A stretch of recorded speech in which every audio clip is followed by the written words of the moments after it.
Surprise! Jack's here live. I didn't know I was going live until, 5 minutes ago? Whoops. Where to go? Hold on. There we go. So, hold on. Live now.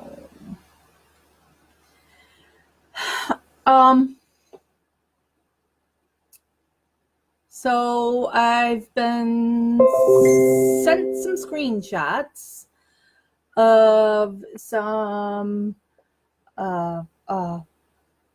conversation going back and forth between Carla and someone named Carol Davis, who I know Carol is actually in this gossip group. I didn't know she was until recently. She made a post here.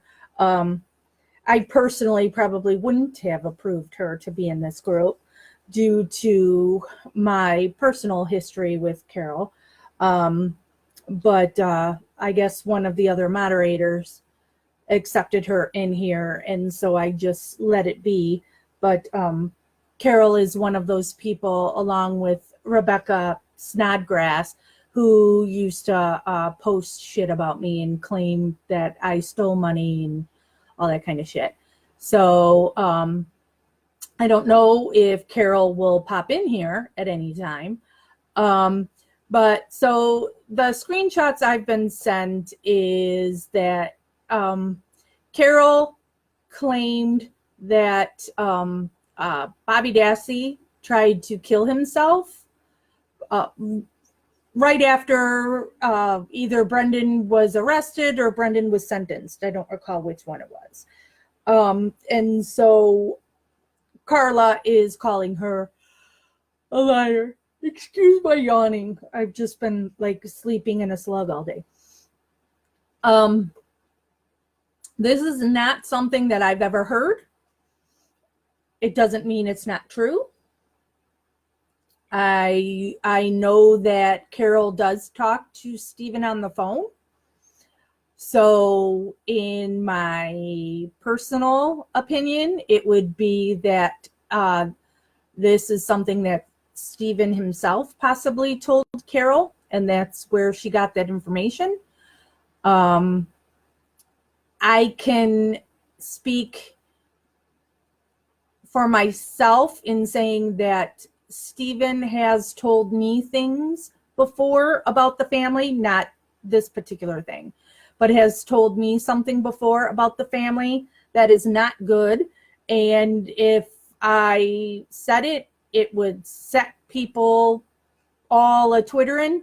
And I have never said it because other than hearing it from Stephen, I don't have any other proof to that. So since it is about someone else that I have never heard this anywhere, I keep that to myself. Because it's inflammatory, and unless it was something that Kathleen put out there, I wouldn't personally release that. But that also is not saying that what Carol is claiming did come from Stephen. I'm just assuming as such, which I know when you assume it makes an ass of you and me. I know. But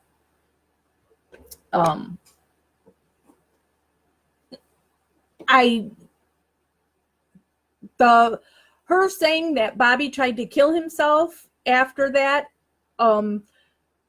if Bobby is the killer, it makes perfect sense, because I really don't think that I'm trying to choose my words carefully here. But I don't think if Bobby is guilty, which I believe he is.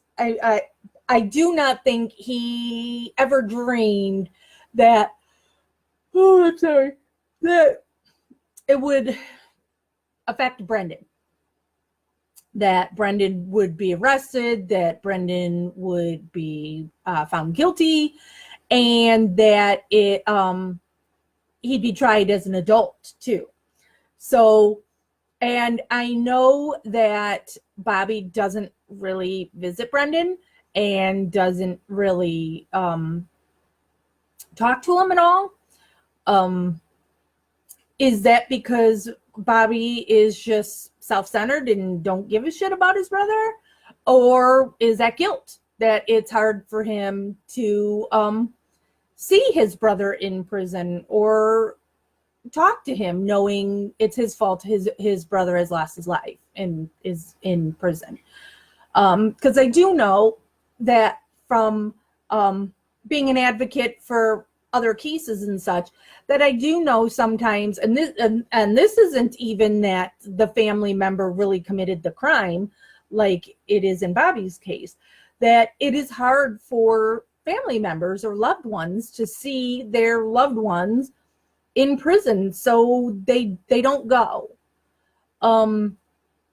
So, and that's something like back when I used to talk to Kayla. She had told me then that she had never gone to see Brendan, and she had never written him because she felt very guilty over her part in all of it. So I don't know, but yes, I agree with Christy that if this is true and Bobby did try to kill himself, then it does speak volumes, and really, because why, if Bobby wasn't involved in this, why would he try to kill himself over his brother being found guilty or being arrested? Yeah,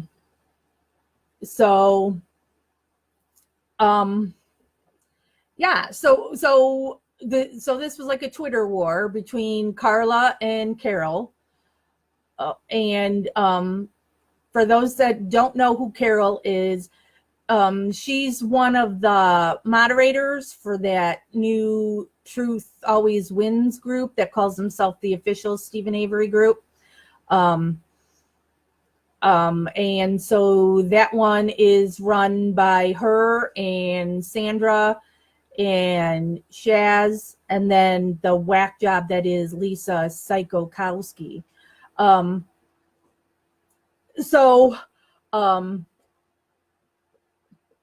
And all of those women, except for Psycho Lisa, do speak to Stephen. I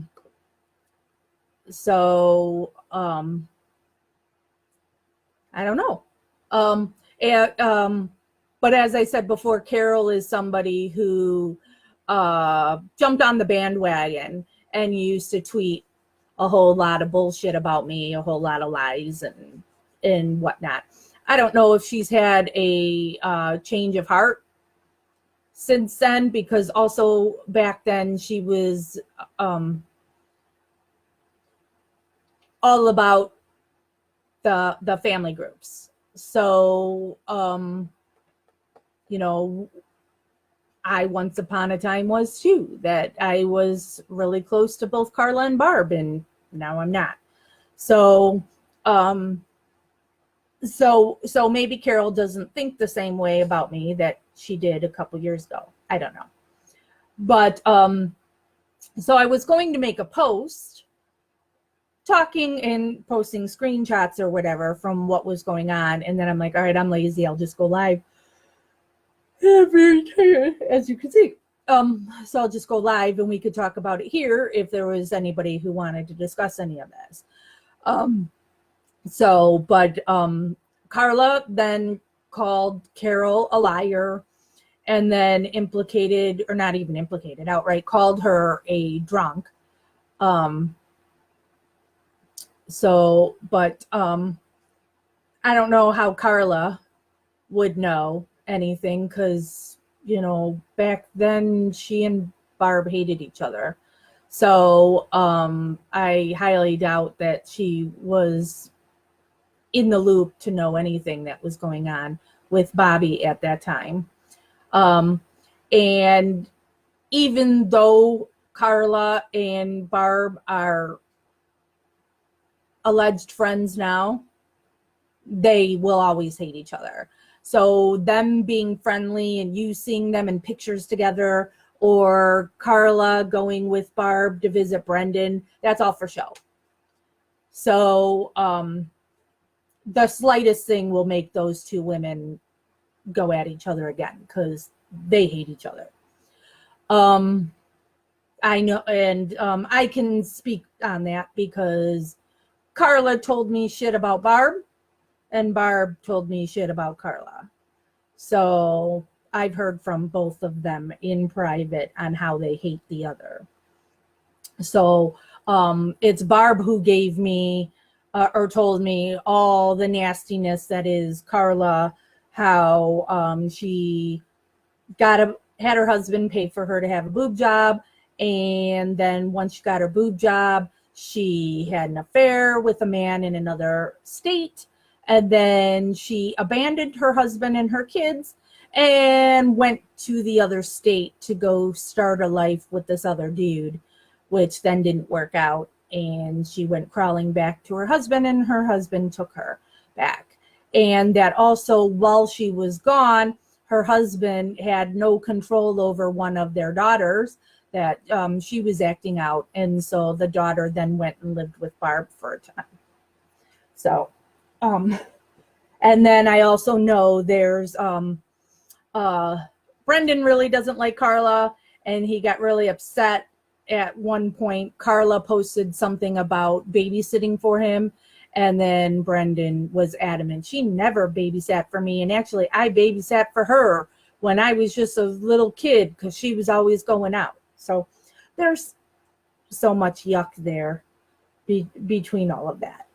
But so back to what I went live about. The accusation is that Bobby attempted suicide around the time that Brendan was either taken into custody or found guilty. I don't know which one it is. I don't recall. I guess I could pull up the screenshot I was sent, but it's not all that important, I guess, on which one it is. So, sorry. Oh God. And now with all my yawning, that's probably when I post this video and does the still, only showing a section of it. It'll be me, that kind of thing, whatever. So yeah, that's what's coming out today. What was the other thing that I was talking about? Arrested. Thank you, Christy. So it's when Brendan was arrested, not even found guilty, that Bobby had tried to kill himself. I wonder how, if this is true, because Bobby being a hunter and having guns and whatnot, and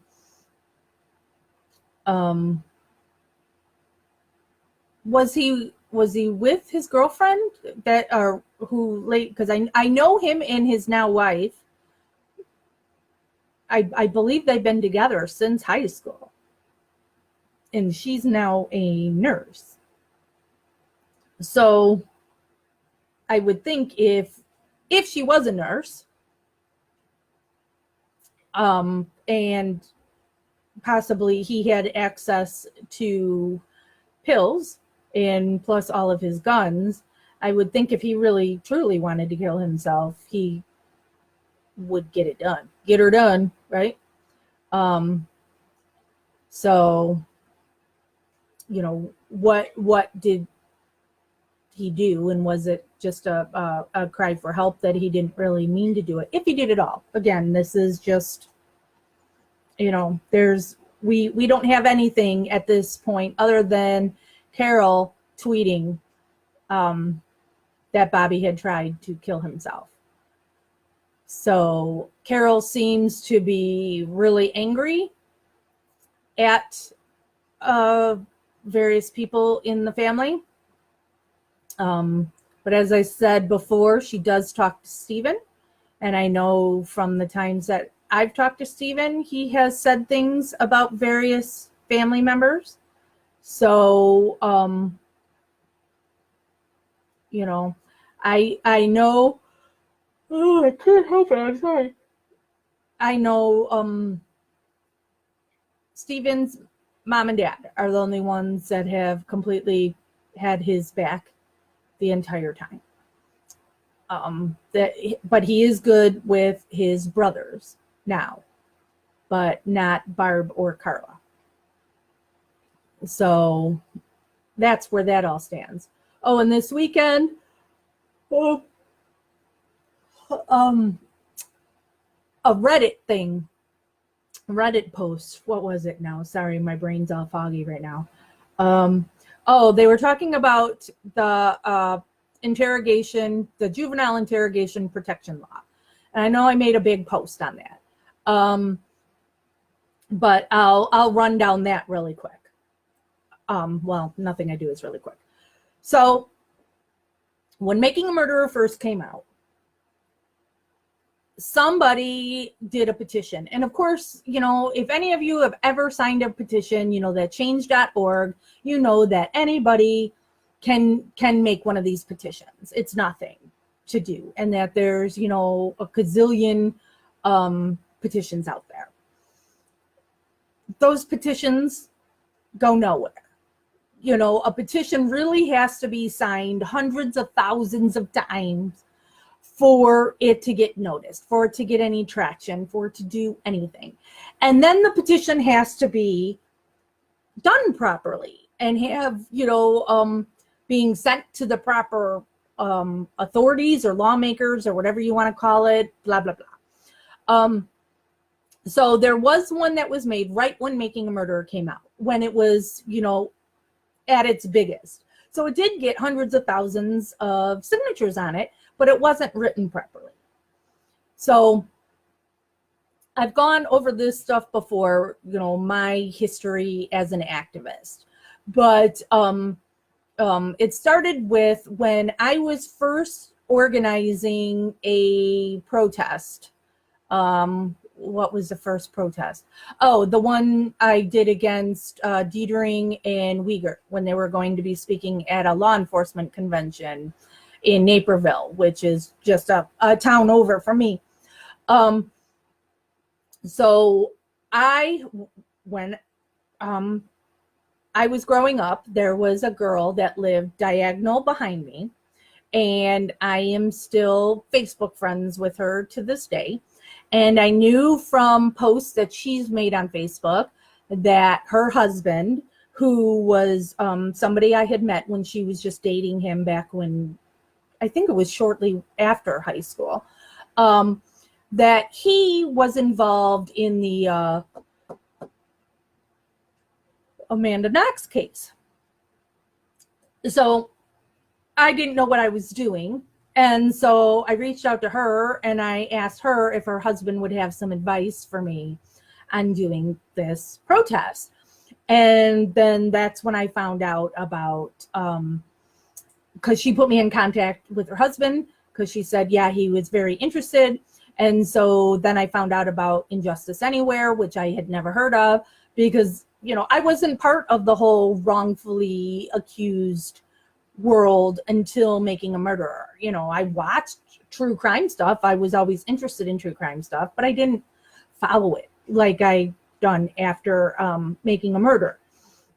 So he helped me with things, and then he had told me that Injustice Anywhere was going to officially advocate for Brendan.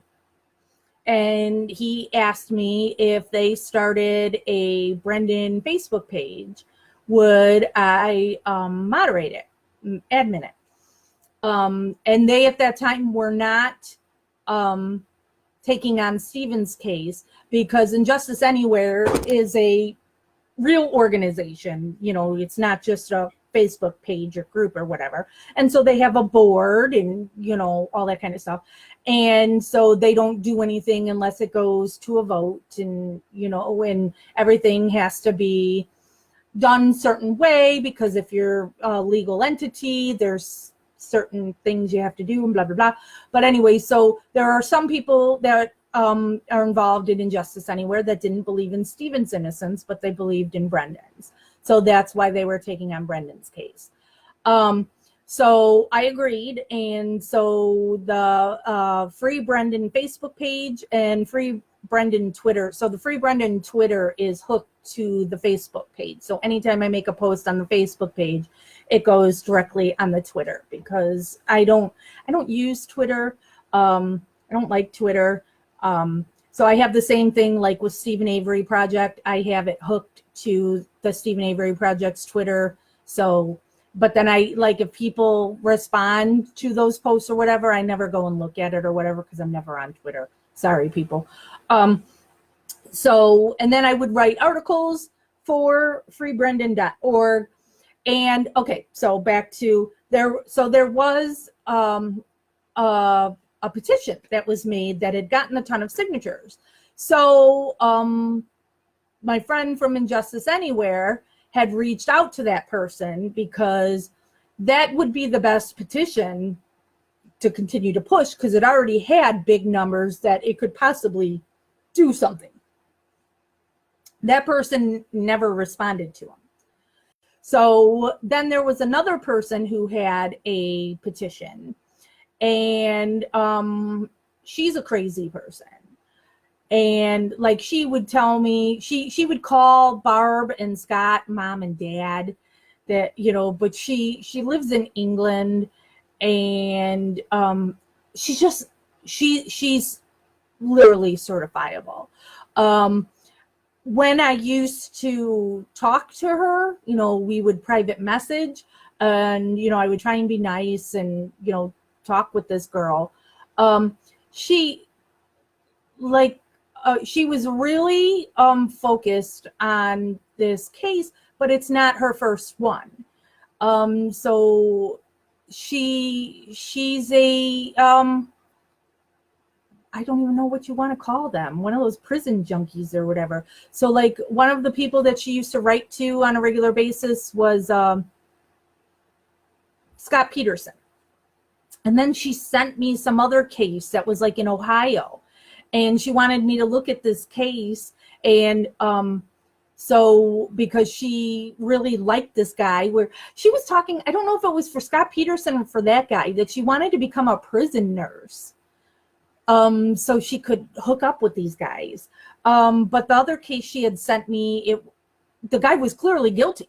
You know, he killed a cop, you know, I mean, and this wasn't, you know, corrupt and fixed and all that. I mean, there's video of the guy shooting the cop. He was running from the cops and fired at him and killed this cop. So she's a total nutjob.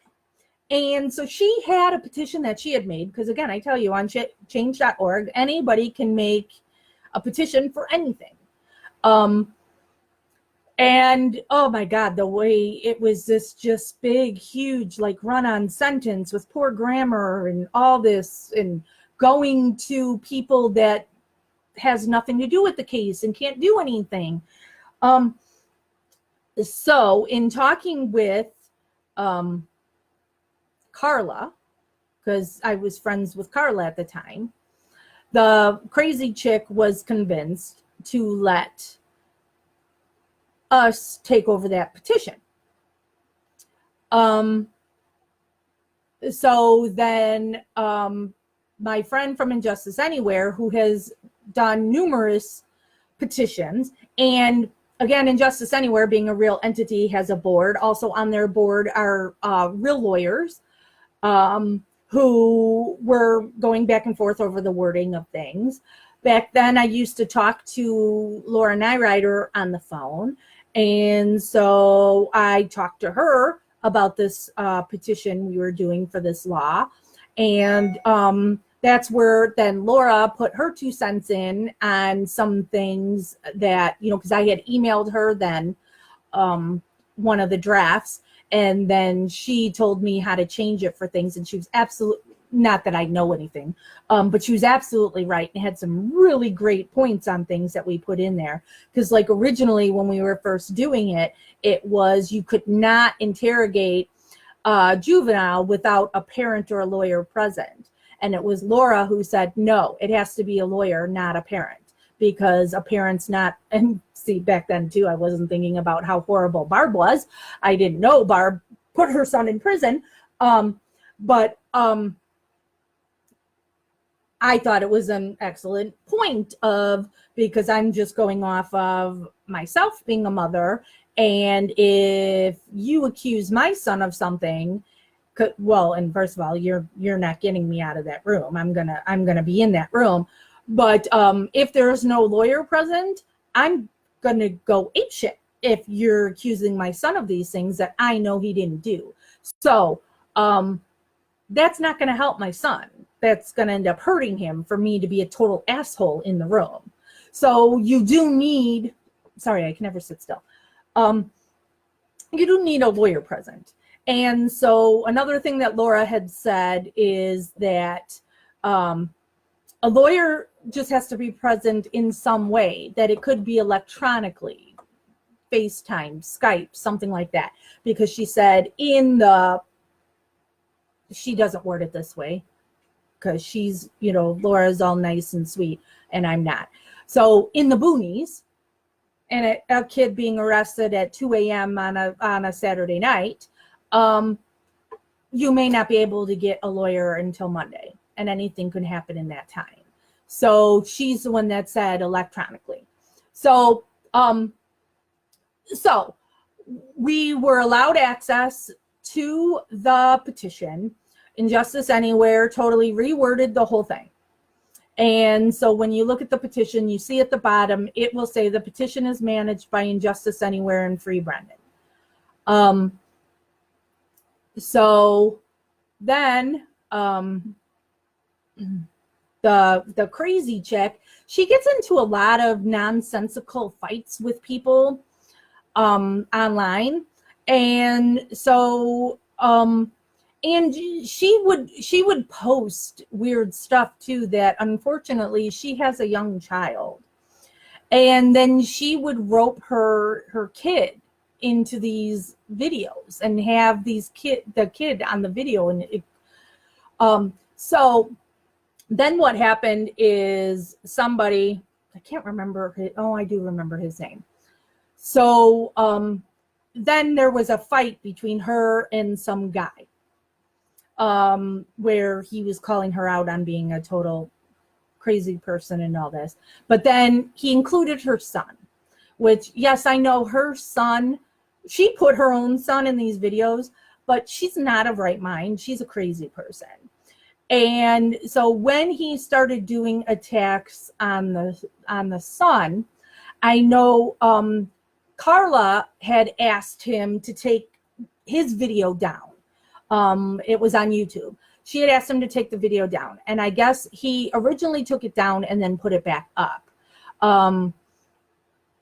So then I said, and I don't even remember what all was in the video, because Carla wasn't asking me to do this on the crazy person's behalf, but it really bothered me that he was saying stuff about her son, because it's not her son's fault that she's a total asshole, weirdo, out of her mind. So then I reached out to the guy and I asked him to think about what he did and, about the kid, blah, blah, blah. And so then he agreed and he took that video down and it stayed down. But the crazy person would still poke at this guy. And, and so then the guy would send me screenshots of, say, see, look what she said here. And I'm like, I'm not defending her on that stuff. I told him, you do what you got to do on all that. You want to continue to fight with this girl, go ahead. Just keep her kid out of it, regardless of her putting him in her videos or whatever. So, and at this time too, she was listed on the petition still, because she didn't want to lose control of the petition, and she would say it's her baby and blah, blah, blah.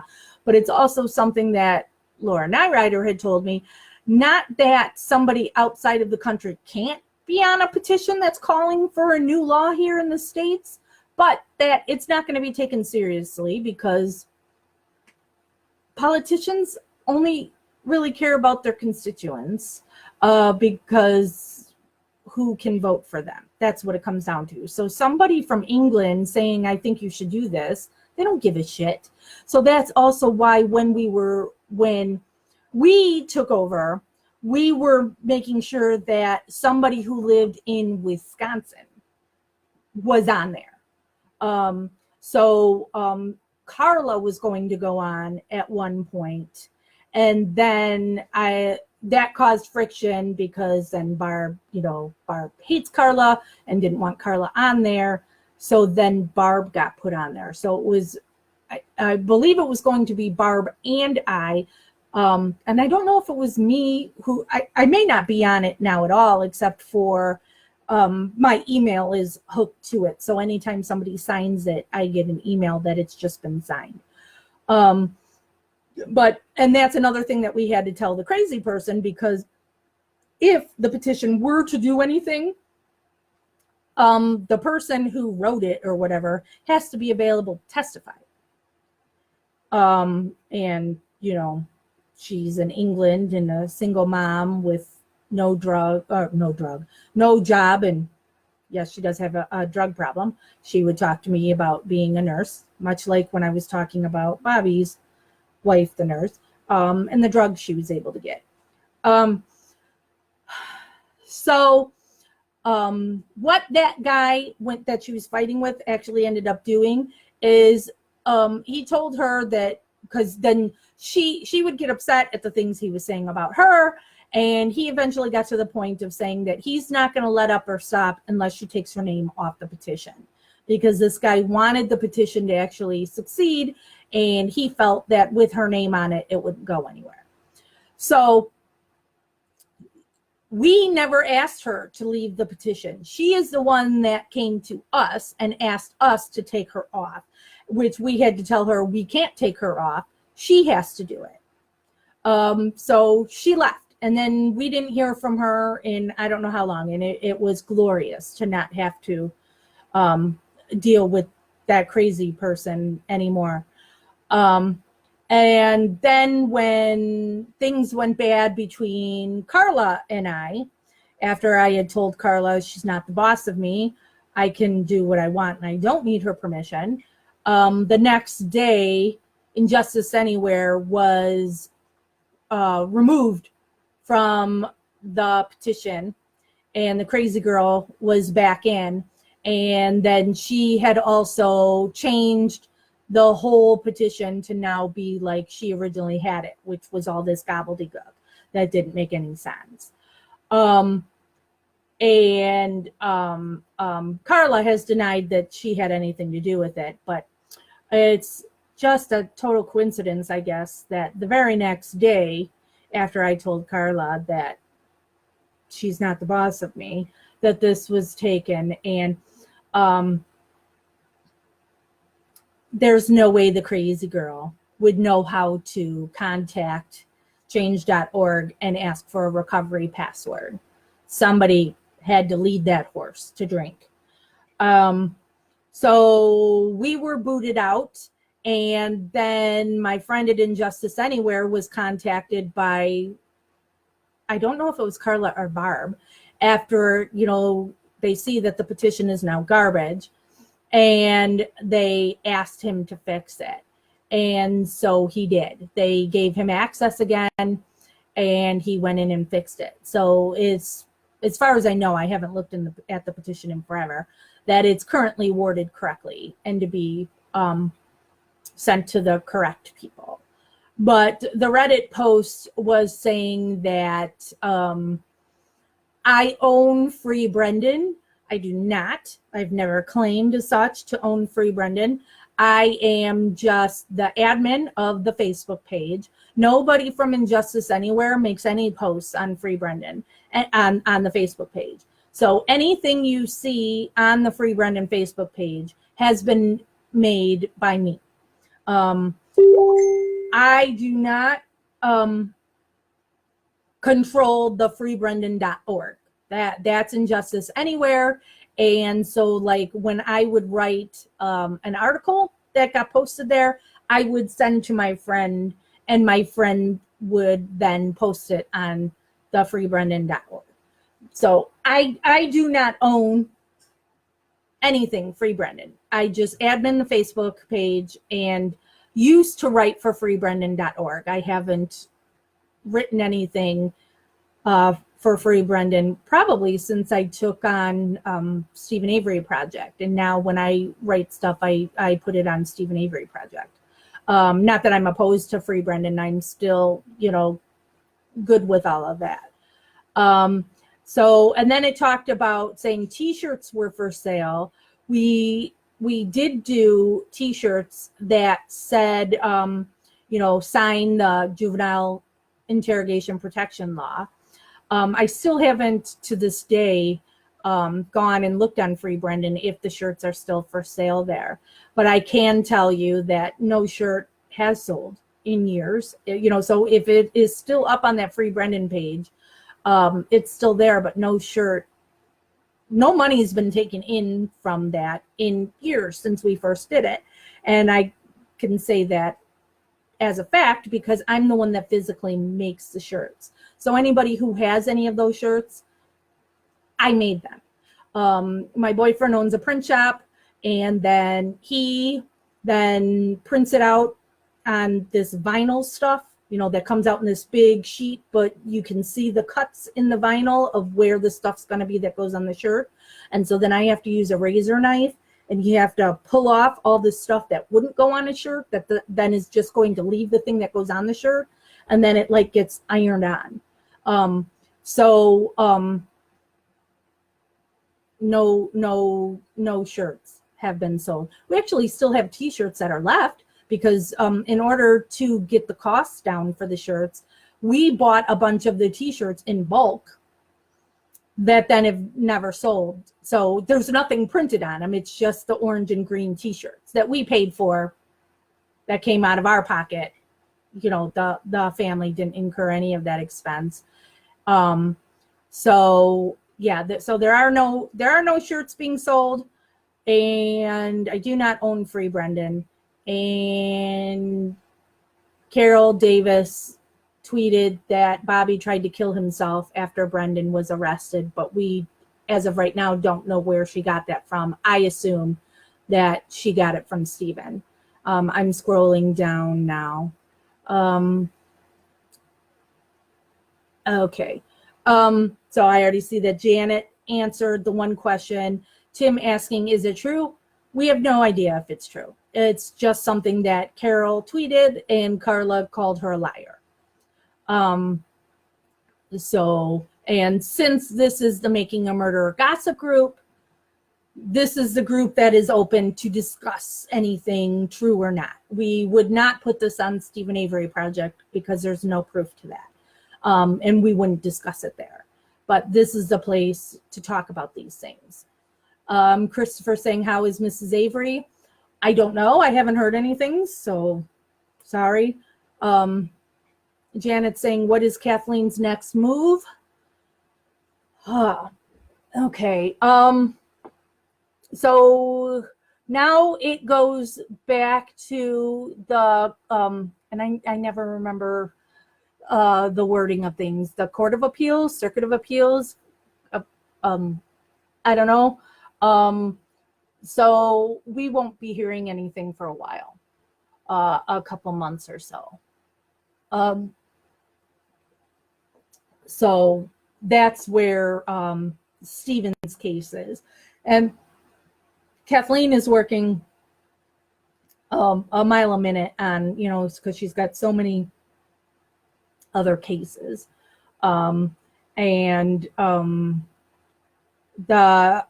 Kent Pellegrini case that she does, we're supposed to hear from that. God, no, I can't remember if it's beginning of October or November now, because everything just gets pushed back. And then the Melissa Kaluzinski case, we're not hearing from a while on that. So that's, again, the thing with our system is things get pushed off and take forever. So, all right, no other questions, just 17 people here. So, to recap, again, the reason for this post is on Twitter in the last couple days. Somebody, Carol Davis, put out there that Bobby tried to kill himself after Brendan was arrested. Carla calls her a liar. So is it true or not? We don't know. We don't know where Carol got that from. I personally assume she heard it from Stephen. And if true, it does, in my opinion again, show guilt. Court of Appeals. Thank you, Christy. And should be by November 4th. Yeah, I remember hearing something beginning of November. So maybe that's when I'm thinking of Kent's case, that's Stephen's case. I can't keep it all straight, and I'm horrible with numbers. So that is that. So nobody else is here right now, no questions. So then I will let everybody go.